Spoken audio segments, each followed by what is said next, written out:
Hello, welcome to my Java tutorial. The topic of the tutorial is inheritance in Java. तो इस tutorial में हम inheritance क्या होता है, उसे कैसे यूज़ करते हैं, कितने टाइप का होता है और इनके प्रोग्राम कोड किस तरह एग्जीक्यूट होते हैं, इसके बारे में जानेंगे। अगर आपने अभी तक हमारे चैनल को सब्सक्राइब नहीं करा है तो इसे सब्सक्राइब कर लीजिए और इमीडिएट अपडेट्स के लिए बेल आइकन को भी प्रेस कर लीजिए। In simple word, inheritance is defined by a relationship between a parent and its child, जहाँ पर चाइल्ड एक्सेस करता है सारी प्रॉपर्टीज़ को पेरेंट की।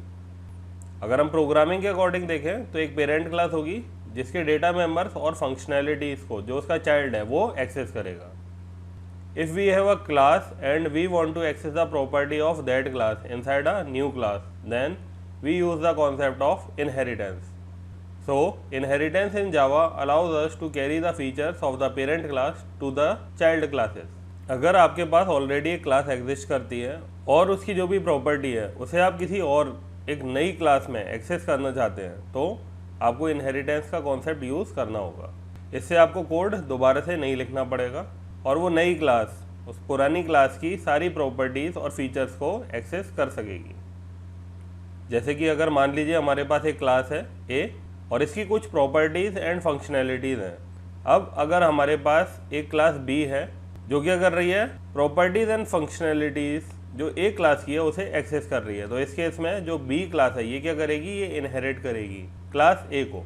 अब इस केस में जो क्लास ए है इसे हम बोलेंगे पेरेंट क्लास, इसे सुपर क्लास भी बोलते हैं और इसे बेस क्लास भी बोलते हैं। और जो क्लास बी है इसे हम क्या बोलेंगे, इसे हम बोलेंगे चाइल्ड क्लास और सब क्लास और ड्राइव्ड क्लास। कभी कभी इंटरव्यू में पूछ लिया जाता है कि एक्सटेंडेड क्लास क्या होती है, तो ये जो क्लास बी है इसी को हम क्या बोलेंगे, extended class, because it extends the functionality of class ए। अब इस केस में जो एक्सटेंड्स है ये क्या है, जब भी हम जावा का प्रोग्राम बनाएंगे तो जो क्लास बी है वो क्या करेगी, एक्सटेंड करेगी किसकी प्रॉपर्टी, ए की प्रॉपर्टी। तो इस केस में हम एक्सटेंड्स कीवर्ड का यूज़ करेंगे। अगर मान लीजिए हमारे पास एक प्रोग्राम है क्लास ए, इसमें एक वेरिएबल है इंटीजर है और एक मेथड है वॉइड शो। तो इस केस में अगर हमें एक क्लास बी और उसमें ए की प्रॉपर्टी को क्या करना है, इनहेरिट करना है, जो ए क्लास है उसकी फंक्शनैलिटीज इनहेरिट करनी है, तो हम क्या करेंगे, क्लास बी एक्सटेंड्स ए। तो इस केस में जो क्लास ए है इसकी प्रॉपर्टीज एंड फंक्शनैलिटीज को क्लास बी एक्सेस कर लेगी। चलिए इसका एक प्रोग्राम बनाते हैं इंटेलिजे आइडिया में।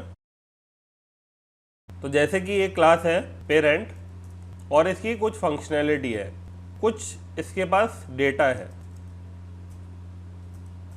और इसका एक मेथड है डिस्प। ये क्या करा रहा है, कुछ भी एक स्ट्रिंग को डिस्प्ले करा रहा है, हेलो आई एम पेरेंट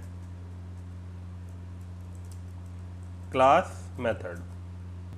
अब ये जो क्लास है इसकी प्रॉपर्टी को हमें क्या करना है, इनहेरिट करना है, इसे यूज़ करना है। तो एक क्लास है हमारी क्लास चाइल्ड एक्सटेंड्स पेरेंट। अब पेरेंट लगाने के बाद जो ये क्लास है ये क्या करेगी, ये इसकी प्रॉपर्टीज़ और फंक्शनैलिटीज़ को एक्सेस कर लेगी। तो इस केस में अगर हम इसका ऑब्जेक्ट बनाएंगे child c is equal to new child, इससे इसका ऑब्जेक्ट बन गया। और उसी तरह से अगर हमें क्या करना है, एक्सेस करना है डेटा को, तो with the help of object हम क्या कर सकते हैं, डेटा को एक्सेस कर सकते हैं। तो हम रन कराते हैं चाइल्ड क्लास के मेन मेथड को। अब इस केस में ये क्या करेगी, ये जो चाइल्ड क्लास है ये एक्सेस कर रही है प्रॉपर्टी पेरेंट क्लास की। तो जो वेरिएबल है डेटा और जो मेथड है डिस्प, इसे हम ईजिली यहाँ पर एक्सेस कर सकते हैं। आपको ये भी मालूम होना चाहिए कि जो डेटा है ये किस टाइप का वेरिएबल है, ये है इंस्टेंस टाइप का वेरिएबल, और जो ये मेथड है ये भी क्या है, इंस्टेंस। तो इसे हम हमेशा डायरेक्ट ऑब्जेक्ट से ही कॉल करेंगे। यहाँ पर 20 आ गया और यहाँ पर hello I am parent class method. तो यहाँ पर जो क्लासेस के नेम है पेरेंट एंड चाइल्ड, ये केवल इसलिए यूज़ करे गए जिससे आपको प्रोग्राम ईजिली समझ में आ जाए। बाकी इसका नाम कुछ भी हो सकता है। मान लीजिए जो पेरेंट है उसका नाम है हेलो और जो चाइल्ड है उसका नाम है यूज़ हेलो। अब ये एक्सटेंड किसे करेगा? हेलो को। इस केस में यहाँ पर चाइल्ड तो है ही नहीं क्योंकि उसका नाम हमने चेंज कर दिया था।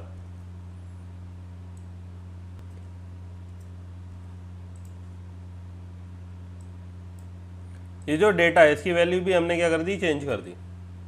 अब अगर इसे रन कराएंगे तो जो आउटपुट है वो क्या आएगा? 202 and hello I am parent class method.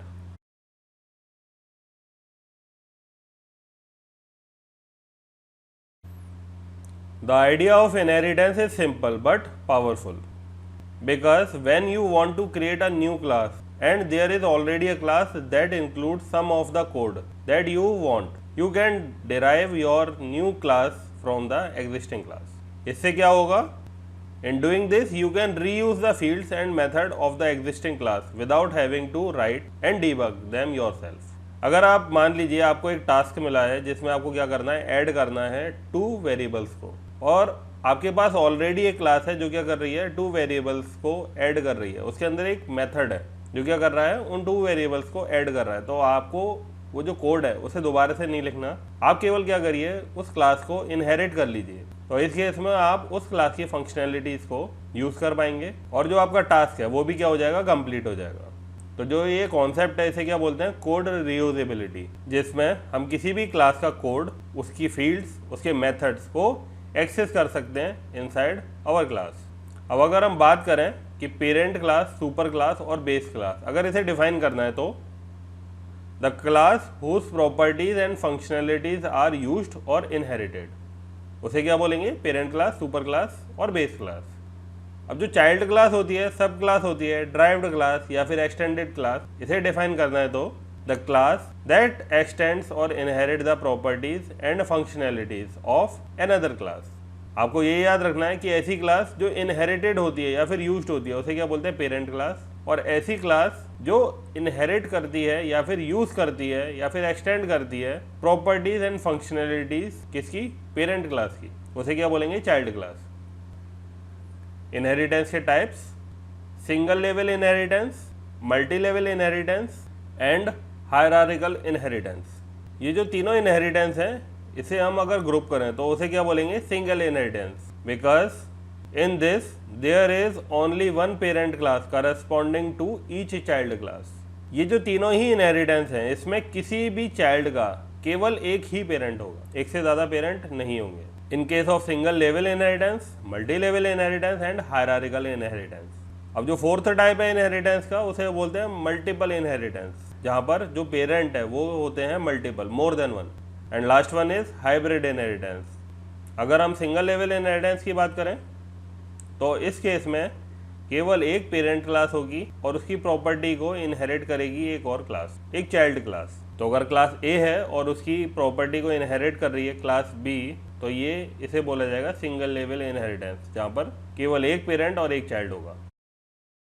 ये जो प्रोग्राम हमने बनाया था ये क्या है? ये सिंगल लेवल इनहेरिटेंस है। क्यों? क्योंकि यहाँ पर क्या है? केवल एक पेरेंट है और एक चाइल्ड है। अब अगर हम बात करें मल्टी लेवल इनहेरिटेंस की, तो अगर कोई भी क्लास है उसकी प्रॉपर्टी को इनहेरिट कर रही है एक क्लास, उसकी चाइल्ड क्लास, और वो जो चाइल्ड क्लास है उसकी प्रॉपर्टी को भी इनहेरिट कर रही है एक अनदर क्लास, तो इस केस में जो लेवल है वो क्या हो गया? मोर देन वन। तो ये क्या कहलाएगा? Multi level inheritance. Multi level inheritance में एक और एग्जांपल अगर हम देखें तो अगर एक क्लास है ए, उसकी प्रॉपर्टी को इनहेरिट कर रही है क्लास बी। अब जो क्लास बी है इसकी प्रॉपर्टी को इनहेरिट कर रही है क्लास सी, और जो क्लास सी है इसकी प्रॉपर्टी को इनहेरिट कर रही है क्लास डी। तो ये भी क्या है? ये भी एक मल्टी लेवल इनहेरिटेंस का ही एग्जांपल है, क्योंकि यहाँ पर जो लेवल हैं वो क्या है? मल्टीपल है। अगर इसका हम प्रोग्राम बनाएंगे इंटेलिजे आइडिया में, तो जो क्लास थी हेलो, इसकी प्रॉपर्टी को किस में इनहेरिट कर लिया था? यूज़ हेलो में। तो मान लीजिए जो क्लास थी हेलो, इसका नाम हमने कर दिया हेलो वन, और हमने क्लास बनाई क्लास हेलो। ये क्या कर रही है? एक्सटेंड्स कर रही है हेलो वन को, और इस हेलो को कौन एक्सटेंड कर रही है? Use hello. अब ये जो हेलो है इसके अंदर हमने एक मेथड और लिख दिया, वॉइड शो, और इसमें हमने लिख दिया system dot out dot println how are you. ये जो शो है ये क्लियरली विजिबल नहीं है। क्यों? क्योंकि हमने शो को यूज़ ही नहीं करा है। तो अगर हम इसे कॉल करेंगे तो उस केस में क्या हो गया, ये भी विजिबल हो गया।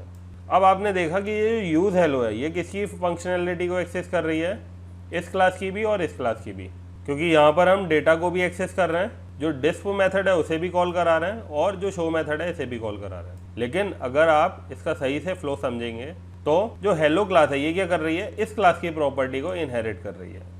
यानी कि जो हेलो है उसके पास खुद की प्रॉपर्टी तो है ही, उसके साथ साथ वो हेलो वन क्लास की भी प्रॉपर्टी को इनहेरिट कर रही है। और जो यूज हेलो है ये क्या कर रही है, ये इनहेरिट कर रही है हेलो क्लास को, और हेलो क्लास इनहेरिट कर रही थी हेलो वन को। तो इस केस में जो यूज हेलो है वो with the help of hello class hello one की प्रॉपर्टी को एक्सेस कर सकती है, उसकी फंक्शनैलिटी को कॉल कर सकती है, और जो हेलो क्लास है उसकी फंक्शनैलिटी को तो ये डायरेक्टली एक्सेस कर ही सकती है। क्यों? क्योंकि ये इनहेरिट कर रही है। तो अगर हम इस प्रोग्राम को रन कराएंगे तो जो आउटपुट मिलेगा उसमें 202 hello I am parent class and how are you. तो यहाँ पर जो लेवल था वो क्या हो गया, मोर देन वन।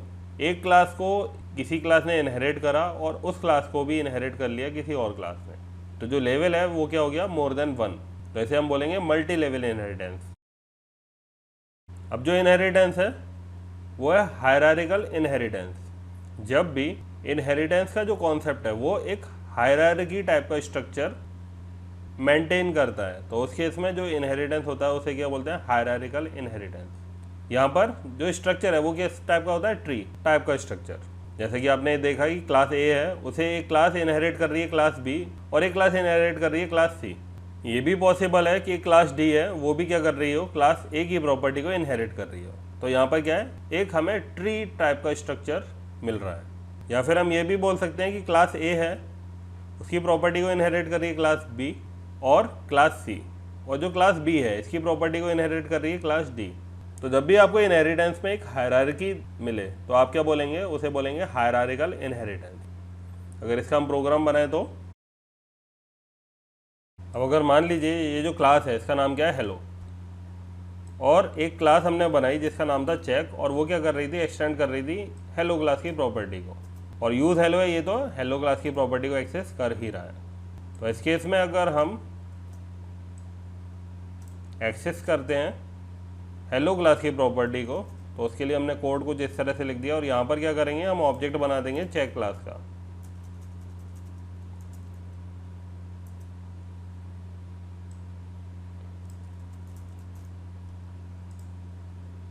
ये जो शो मेथड है ये कहीं डिक्लेयर नहीं है इसलिए इसे हमने हटा दिया। अब इस केस में अगर हम चेक क्लास को रन कराएंगे तो हमें जो आउटपुट मिलेगा वो क्या मिलेगा, 202 and hello I am parent class method. और अगर हम इसे भी रन कराएंगे तो हमें क्या आउटपुट मिलेगा, 202 and hello I am parent class method. अब अगर मान लीजिए ये जो डिस्प है इसके अंदर हमने एक तरह का पैरामीटर डिफाइन कर दिया और उसी पैरामीटर को हमने क्या करा दिया, प्रिंट करा दिया। तो यहाँ पर हमें आर्ग्यूमेंट देना पड़ेगा ऑफ टाइप स्ट्रिंग। तो हमने दे दिया class check class and use hello class. अब अगर हम इसे रन कराएंगे तो क्या मिलेगा हमें, 202 एंड चेक क्लास, और अगर हम इसे रन कराएंगे तो 202 एंड यूज हेलो क्लास। तो यहाँ पर जो क्लास है हेलो इसकी प्रॉपर्टी को दो क्लासेस इनहेरिट कर रही है, एक क्लास चेक और एक क्लास यूज हेलो, और डिपेंडिंग अपॉन आवर रिक्वायरमेंट हम किसी भी क्लास को कॉल करा सकते हैं, और वो क्लास क्या कर सकती है, हेलो क्लास की प्रॉपर्टी को इनहेरिट कर सकती है। अब अगर मान लीजिए कि एक और क्लास है हमारे पास जिसका नाम हमने रख दिया टेस्ट, तो यहाँ पर जो ऑब्जेक्ट होगा वो भी क्या होगा, हमने टेस्ट का ऑब्जेक्ट बनाना पड़ेगा, और यहाँ पर दे दिया हमने टेस्ट क्लास। अब अगर इसे रन कराएंगे तो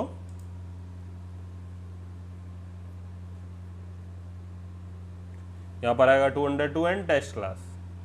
अब जैसा कि हमने पढ़ा था कि ये भी हो सकता है कि जो बी क्लास थी उसकी प्रॉपर्टी को इनहेरिट कर रही थी डी क्लास, तो यहाँ पर अगर चेक है इसकी प्रॉपर्टी को हमने क्या कर दिया, इनहेरिट कर लिया।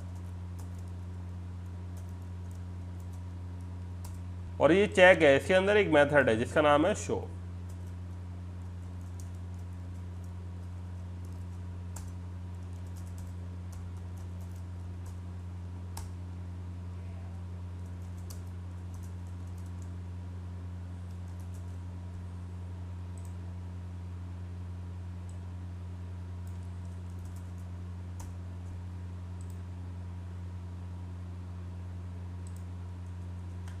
तो हम क्या करेंगे, उस शो को भी कॉल करा लेंगे। तो अगर हम टेस्ट को रन कराएंगे तो उस केस में ये किसकी प्रॉपर्टी को इनहेरिट करेगा, चेक क्लास की, और चेक क्लास किसकी प्रॉपर्टी को इनहेरिट कर रही है, हेलो क्लास की। तो आउटपुट आएगा 202 test class and check class method. अगर हम मल्टीपल इनहेरिटेंस की बात करें तो in this there are more than one parent classes corresponding to each child class.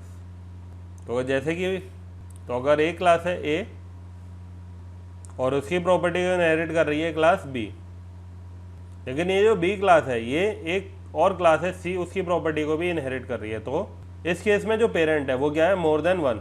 तो इस टाइप का जो इनहेरिटेंस होगा वो क्या होगा, multiple inheritance. But Java doesn't support multiple inheritance in case of classes. तो मल्टीपल इनहेरिटेंस क्लासेस के केस में जावा में अलाउड नहीं है। ये जो प्रॉब्लम है इसे हम बोलते हैं डायमंड प्रॉब्लम, जिसके बारे में हम बाद में डिस्कस करेंगे। अब अगर मान लीजिए कि एक क्लास है हेलो और एक क्लास है चेक, और ये जो यूज हेलो ये एक्सटेंड कर रहा है हेलो को भी एंड चेक को भी, तो इस केस में क्या आएगी, error. Class can not extend multiple classes. तो आपको ये याद रखना है कि in case of classes Java multiple inheritance के कॉन्सेप्ट को सपोर्ट नहीं करता। अगर हम बात करें हाइब्रिड इनहेरिटेंस की, तो when program contains both single inheritance and multiple inheritance, यानी कि अगर प्रोग्राम में सिंगल इनहेरिटेंस भी होगा एंड मल्टीपल इनहेरिटेंस भी होगा तो वो प्रोग्राम फॉलो करेगा हाइब्रिड इनहेरिटेंस के कॉन्सेप्ट को। इसे भी हम बाद में डिस्कस करेंगे। अब आपको चीज़ें याद रखनी है।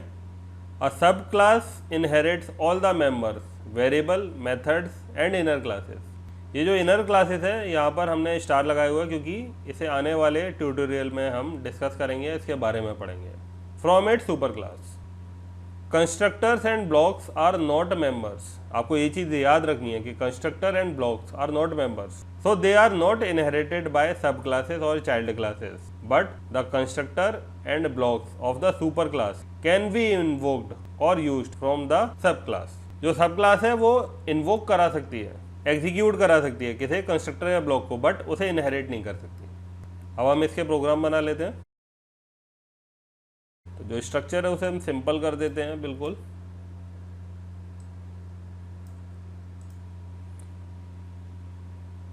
ये जो मेथड है इसे हमने कॉल करा था, और ये जो डेटा था इसे हमने क्या कर लिया था, एक्सेस कर लिया था।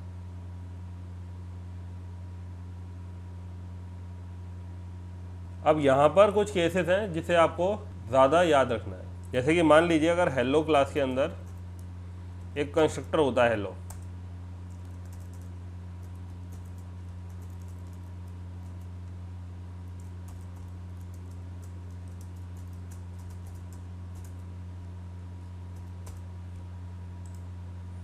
और यूज हेलो है, इसके अंदर भी क्या होता है, एक कंस्ट्रक्टर होता है।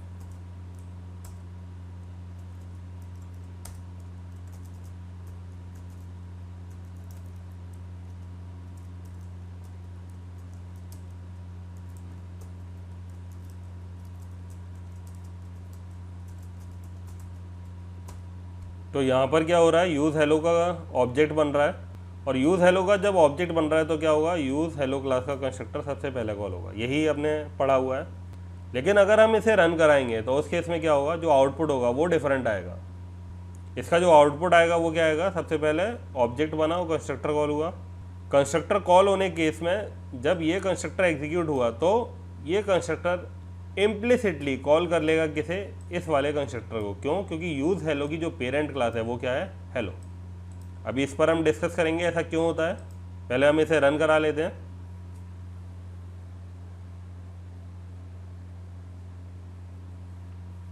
ये देखिए सबसे पहले क्या हो रहा है, पेरेंट क्लास का कंस्ट्रक्टर कॉल हो रहा है, फिर चाइल्ड क्लास का कंस्ट्रक्टर, देन जो वेरिएबल है वो, और फिर हमारा मेथड। अगर हम पेरेंट क्लास में कोई भी कंस्ट्रक्टर नहीं बनाते और उस केस में अगर हम इसे रन कराते हैं तो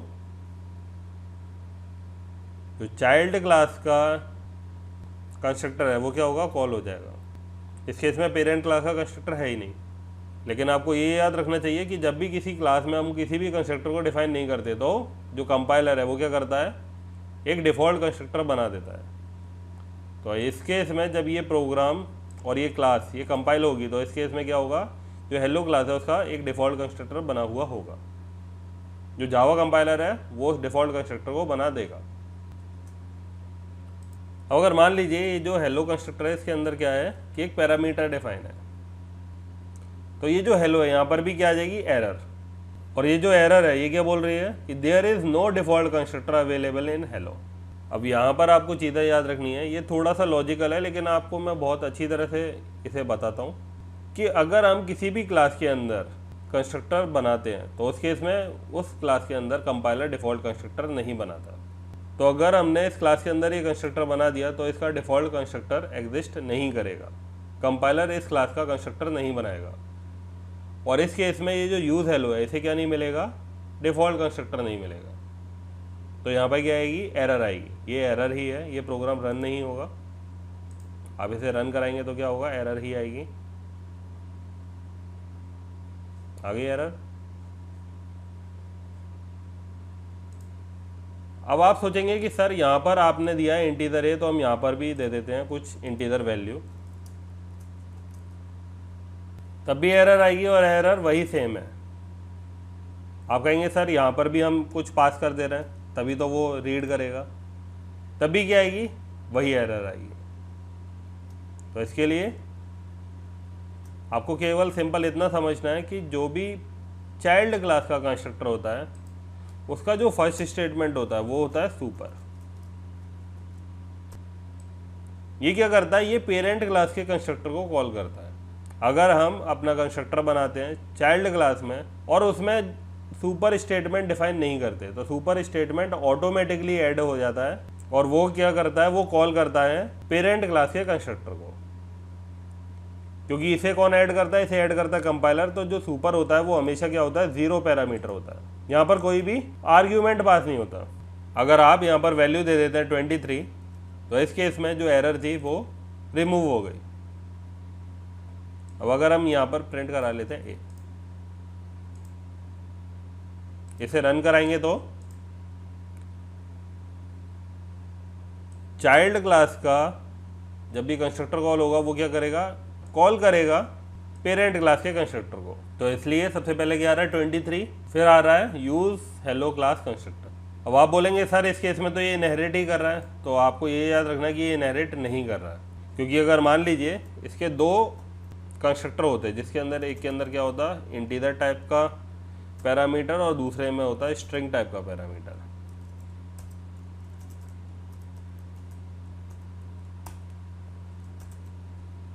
और हम क्या करते हैं, यहाँ पर पास कर देते थे हेलो स्टूडेंट्स। तो इस केस में ये वाला कंस्ट्रक्टर नहीं होगा कॉल, ये वाला होगा हेलो स्टूडेंट्स।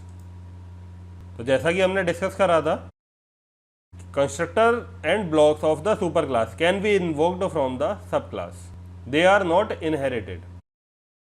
तो यहाँ पर जो पेरेंट क्लास का कंस्ट्रक्टर ये इनहेरिट नहीं होता, इसे हम एग्जीक्यूट करा सकते हैं इनसाइड आवर चाइल्ड क्लास।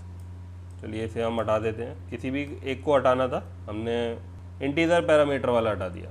अब कभी कभी स्टूडेंट क्या करते हैं, गलती करते हैं कि वो जो सुपर है उसे बाद में एक्सेस करते हैं, उससे ऊपर कुछ ना कुछ लिख देते हैं, इंटीजर ए इक्वल टू 10 लिख दिया। तो यहाँ पर क्या होगा, आएगी एरर। आपको ये चीज़ याद रखनी है कि ये जो सुपर स्टेटमेंट होता है ये हमेशा फर्स्ट स्टेटमेंट होता है। Call to super must be first statement in constructor body. अगर इससे पहले कोई भी स्टेटमेंट होगा inside the body of constructor तो वो क्या होगा, इनवैलिड, और वहाँ पर हमें मिलेगी कंपाइल टाइम एरर। अब अगर मान लीजिए ये जो क्लास हेलो है ये एक क्लास टेस्ट की प्रॉपर्टी को इनहेरिट कर रही है और टेस्ट के अंदर भी क्या है, एक कंस्ट्रक्टर है। यहाँ पर जो कॉन्सेप्ट है वो किस टाइप का है, मल्टी लेवल इनहेरिटेंस।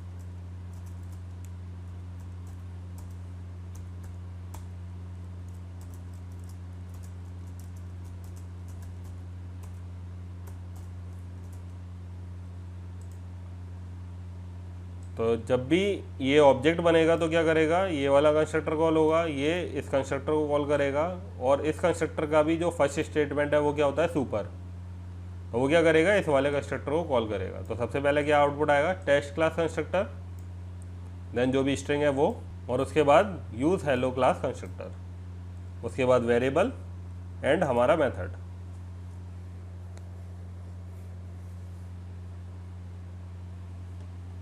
ये देखिए टेस्ट क्लास कंस्ट्रक्टर। अगर हम यहाँ पर भी कुछ चेंज कर देते तो क्या आती, एरर आती। क्यों? क्योंकि इसके अंदर जो सुपर स्टेटमेंट डिफाइन था वो क्या कर रहा था, वो 0 पैरामीटर कंस्ट्रक्टर को कॉल कर रहा था, और यहाँ पर 0 पैरामीटर कंस्ट्रक्टर नहीं है या डिफ़ॉल्ट कंस्ट्रक्टर नहीं है। क्यों? क्योंकि हमने क्या करा, टेस्ट को एक पैरामीटराइज्ड कंस्ट्रक्टर असाइन कर दिया। यहाँ पर अगर होता ही नहीं तो इस केस में कंपाइलर डिफ़ॉल्ट कंस्ट्रक्टर बनाता, और ये जो हेलो है इसके अंदर का जो फर्स्ट स्टेटमेंट है सुपर, वो क्या करता, उस डिफ़ॉल्ट कंस्ट्रक्टर को कॉल करा लेता। तो ये आपको फ्लो समझना होगा। अब अगर मान लीजिए ये जो मेथड है ये भी नहीं है, ये क्लास नहीं है, हम सिंपल उसी प्रोग्राम पर आ जाते हैं, हेलो। और हेलो के अंदर क्या है कि एक केवल कंस्ट्रक्टर है, और यहाँ पर यूज़ हेलो भी नहीं है।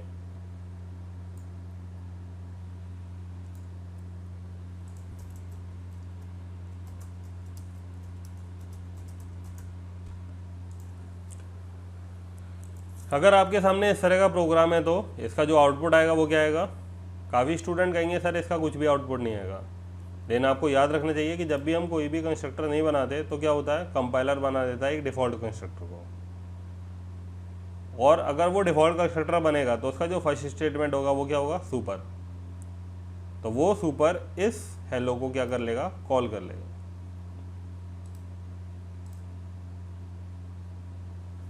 आउटपुट इसका आएगा हेलो क्लास कंस्ट्रक्टर। आपको अगर चेक करना है तो आपको बस सिंपल क्या कर देना, इंटीजर ए। अब इस केस में क्या बोलेगा, ये यही बोलेगा there is no default constructor available in hello. ये क्या बोल रहा है, इसके अंदर कोई भी डिफ़ॉल्ट कंस्ट्रक्टर अवेलेबल नहीं है, या फिर एक ऐसा कंस्ट्रक्टर अवेलेबल नहीं है जिसमें क्या है, 0 पैरामीटर हो। अब अगर हम इसे हटा देंगे तो उस केस में क्या है, कंपाइलर एक डिफ़ॉल्ट कंस्ट्रक्टर बना देगा, और जो एरर थी वो भी क्या हो गई, हट गई। होप आपको ये कंस्ट्रक्टर का जो लॉजिक है ये समझ में आया होगा कि कंस्ट्रक्टर किस तरह से वर्क करता है इन केस ऑफ इनहेरिटेंस। अब हम बात करेंगे इंस्टेंस ब्लॉक की। तो इंस्टेंस ब्लॉक क्या होते हैं, ऐसे ब्लॉक जो ऑब्जेक्ट बनता है तब क्रिएट होते हैं और एग्जीक्यूट होते हैं।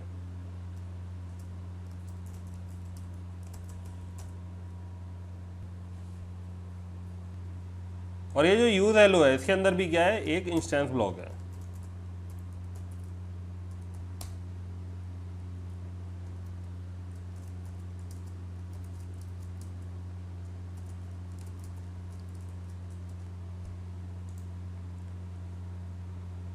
तो इंस्टेंस ब्लॉक कब एग्जीक्यूट होते हैं, जब हमारा ऑब्जेक्ट बनता है। तो इस केस में जब भी ऑब्जेक्ट बनेगा तो क्या होगा, इंस्टेंस ब्लॉक एग्जीक्यूट होगा।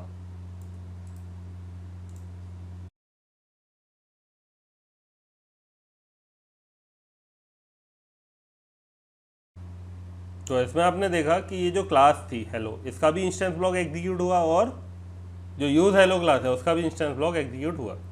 ऐसा इसलिए हुआ क्योंकि जब हमने यूज़ हेलो क्लास का ऑब्जेक्ट बनाया तो उस केस में उसका इंस्टेंस ब्लॉक क्या होगा, एग्जीक्यूट होगा। लेकिन क्योंकि यहाँ पर जो हेलो है वो क्या है, पेरेंट क्लास है किसकी, यूज़ हेलो की, तो पेरेंट का भी ऑब्जेक्ट पिक्चर में आएगा जब भी क्या होगा, चाइल्ड का ऑब्जेक्ट क्रिएट होगा।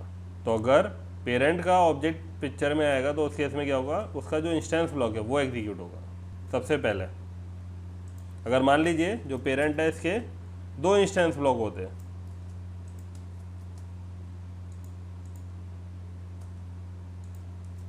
तो ये दोनों ही एग्जीक्यूट होते हैं। तो इस केस में हम ये नहीं कह रहे कि ये इनहेरिट हो रहा है, ये क्या हो रहा है, ये इन्वोक हो रहा है with the help of child class. अगर यहाँ पर इंस्टेंस ब्लॉक है ही नहीं तो उस केस में जो केवल पेरेंट है उसी का इंस्टेंस ब्लॉक एग्जीक्यूट होगा।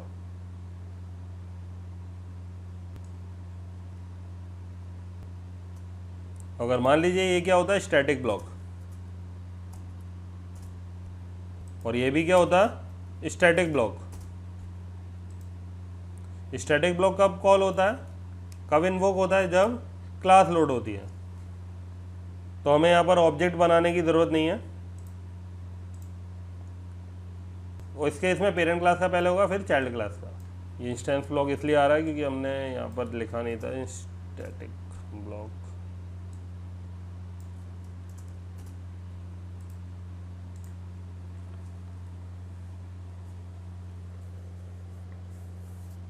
आ गया static block of hello and static block of use hello class. Programming बहुत ज़्यादा इजी है, आपको केवल लॉजिक समझने हैं, आपको प्रोग्राम कैसे लिखना है आपको वो समझना है। अब ऐसा क्यों हुआ कि सबसे पहले क्या होता है, मेन मेथड एग्जीक्यूट होता है। मेन मेथड एग्जीक्यूट हो रहा है, उससे पहले क्या है, क्लास लोड होती है। जब भी हम जेवीएम को क्लास पास करते हैं तो जेवीएम को अगर क्लास पास होगी तो वो क्या करेगा, यूज़ हेलो को लेने से पहले ये देखेगा कि क्या यूज़ हेलो किसी क्लास को इनहेरिट कर रही है। तो इस केस में उसे क्या मिलेगा, हेलो क्लास मिलेगी। तो सबसे पहले जो जेवीएम है वो किस क्लास को लोड करेगा, हेलो को। तो जब हेलो क्लास सबसे पहले लोड होगी तो इसलिए जो हेलो क्लास का स्टैटिक ब्लॉक है वो एग्जीक्यूट होगा। उसके बाद यूज़ हेलो क्लास लोड होगी, इसलिए यूज़ हेलो क्लास का जो स्टैटिक ब्लॉक है वो बाद में एग्जीक्यूट होगा। तो अब अगर इसमें इंस्टेंस ब्लॉक भी है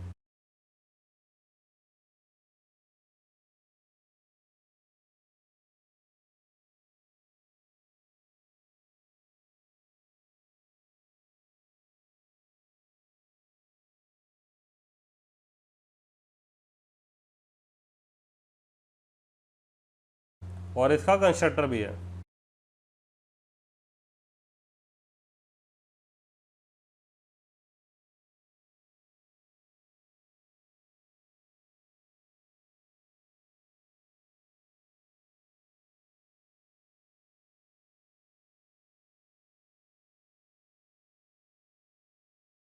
तो हम क्या करेंगे,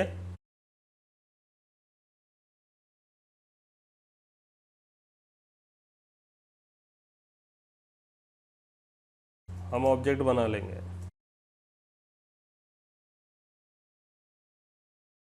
अब जब हम प्रोग्राम को एग्जीक्यूट कराएंगे तो सबसे पहले स्टैटिक ब्लॉक एग्जीक्यूट होगा हेलो का, फिर स्टैटिक ब्लॉक एग्जीक्यूट होगा यूज हेलो का। अब यहाँ पर जो सेकंड लेवल पे चीज़ है वो क्या है कि अगर हम जब भी ऑब्जेक्ट बनाते हैं तो क्या होता है, इंस्टेंस ब्लॉक एग्जीक्यूट होता है और जो उसका रिलेटेड कंस्ट्रक्टर है वो एग्जीक्यूट होगा। तो जब हम ऑब्जेक्ट बनाएंगे तो क्या होगा, कंस्ट्रक्टर कॉल होगा और इंस्टेंस ब्लॉक एग्जीक्यूट होगा। तो इस केस में क्योंकि यहाँ पर क्या है, जो यूज़ हेलो है इसकी पेरेंट है हेलो, तो जब भी ऑब्जेक्ट बनेगा इस यूज़ हेलो का तो उससे पहले किसका ऑब्जेक्ट पिक्चर में आएगा, हेलो का। और अगर हेलो का जो ऑब्जेक्ट है वो पिक्चर में आएगा तो उस केस में जो हेलो का इंस्टेंस ब्लॉक है वो और जो हेलो का कंस्ट्रक्टर है वो सबसे पहले वही एग्जीक्यूट होंगे। उसके बाद जो इंस्टेंस ब्लॉक है यूज़ हेलो का और जो कंस्ट्रक्टर है यूज़ हेलो का ये एग्जीक्यूट होगा। अधिकतर स्टूडेंट क्या गलती करते हैं, वो ये बोलते हैं कि स्टैटिक ब्लॉक एग्जीक्यूट होगा, फिर स्टैटिक ब्लॉक, फिर इंस्टेंस ब्लॉक, फिर इंस्टेंस ब्लॉक और फिर ये कंस्ट्रक्टर, फिर ये कंस्ट्रक्टर। लेकिन ऐसा नहीं होगा। सबसे पहले जो ऑब्जेक्ट लेवल पर जो एग्जीक्यूशन होना है वो एग्जीक्यूट होगा पेरेंट क्लास का, और उसके बाद जो ऑब्जेक्ट लेवल पे एग्जीक्यूशन होना है चाइल्ड क्लास में वो एग्जीक्यूट होगा। तो इसका अगर आप आउटपुट देखेंगे तो आपको कुछ इसी तरह से मिलेगा, static block, instance block of hello and constructor of hello. यानी कि जो ऑब्जेक्ट लेवल पे लॉजिक एग्जीक्यूट होने थे पेरेंट के वो एग्जीक्यूट हुए, उसके बाद जो ऑब्जेक्ट लेवल पर लॉजिक एग्जीक्यूट होने थे चाइल्ड क्लास के वो एग्जीक्यूट हुए। तो आपको इन चीज़ों के बारे में ज़्यादा ध्यान देना है। और यहाँ से ये चीज़ें भी प्रूव होती हैं कि जो ब्लॉक्स होते हैं और जो कंस्ट्रक्टर होते हैं वो इनहेरिट नहीं होते, बस आप उन्हें एग्जीक्यूट करा सकते हैं, इन्वोक करा सकते हैं with the help of child class. In Java, every class has a parent class और base class except java.lang.object class। जावा में जितनी भी क्लासेस हैं उनकी एक पेरेंट क्लास होगी ही होगी। केवल जावा में एक ही क्लास है ऑब्जेक्ट क्लास जिसकी कोई भी पेरेंट क्लास नहीं है। अगर आपको ये चीज़ें देखनी है तो जावा पी java.lang.object आपको क्या मिलेगी, यहाँ पर आपको एक्सटेंड्स मिलेगा ही नहीं।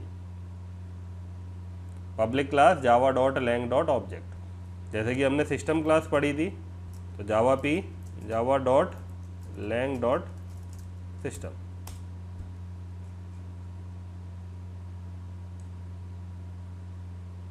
अब आप बोलेंगे कि सर यहाँ पर भी तो ये एक्सटेंड्स नहीं आ रहा, तो इसके लिए जो सेकंड स्टेटमेंट है वो आपको याद रखना है कि जब भी हम किसी भी क्लास को इनहेरिट नहीं करते तो उस केस में वो क्लास ऑटोमेटिकली इनहेरिट करती है ऑब्जेक्ट क्लास को।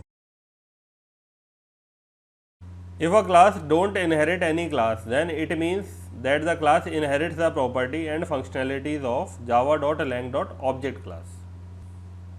Hence java.lang.object is the root or parent class of all Java classes. अगर आपसे इंटरव्यू में कोई पूछता है कि जो रूट है या फिर जो सबसे सुपर क्लास है वो कौन सी है, तो आपको क्या बताना है? Object class. आपको बस ये याद रखना है कि जब भी हम किसी भी क्लास में किसी भी क्लास को इनहेरिट नहीं करते तो वो क्लास इनहेरिट करती है ऑब्जेक्ट क्लास को।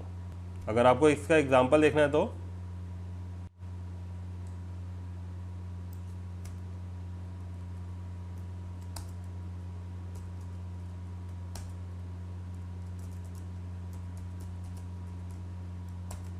अभी तक हम क्या करते थे, हम ऑब्जेक्ट बनाते थे hello h = न्यू हेलो और उसके बाद उस ऑब्जेक्ट को प्रिंट कराते थे। तो यहाँ पर क्या आता था? Class name with some hexadecimal value. लेकिन यहाँ पर क्या होता है कि जब भी हम ऑब्जेक्ट को प्रिंट कराते हैं तो इंटरनली एक मेथड कॉल होता है जिसका नाम है toString।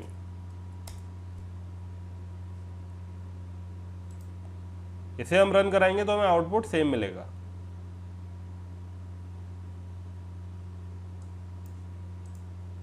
और ये जो toString मेथड है ये किसका है? ये ऑब्जेक्ट क्लास का है। अगर आप देखेंगे कि जो ऑब्जेक्ट है इसके अंदर क्या है, ये toString ये मेथड है और जो रिटर्न क्या कर रहा है? स्ट्रिंग रिटर्न कर रहा है। तो जैसा कि आपने पढ़ा है कि अगर हम किसी भी क्लास को इनहेरिट करते हैं तो हम उस क्लास की प्रॉपर्टी को एक्सेस कर सकते हैं। तो जो ऑब्जेक्ट क्लास के अंदर जो toString मेथड है वो क्या होगा? हम यहाँ पर एक्सेस कर सकेंगे।